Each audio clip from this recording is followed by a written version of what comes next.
Hello po, magandang araw po sa ating lahat.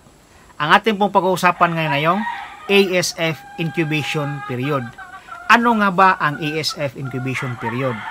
Ito po mga kaibigan, ito po yung panahon na nagkaroon ng infeksyon ng inyong mga baboy o yung mga alagang baboy sa sakit na sa virus na ASF, pero hindi pa po sila nagpapalabas ng sintomas. Kasi po, yung virus kasi kapag naka-infect na po yan doon sa baboy natin, hindi po yan agad-agad naglabas ng sintomas. Mayroon po yung tinatawag na incubation period o yung mga panahon na sila po nagpapadami pa muna bago po sila maglabas ng sintomas.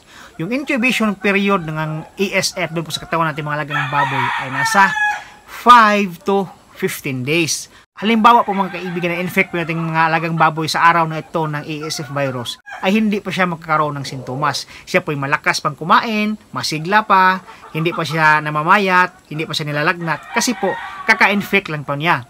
Pero pag aabot na sa incubation period na 5 to 15 days, kapag marami na po yung virus po doon po sa pangangatawan, doon na po siya maglabas ng sintomas kagaya po ng lagnat, pantal-pantal ng katawan, panghihina, walang ganang kumain, namumula yung mata, at saka pagsusuka po mga kaibigan. Yung incubation period ay yung panahon po na nagpapadami pa muna yung virus sa katawan ng ating mga alagang baboy po mga kaibigan.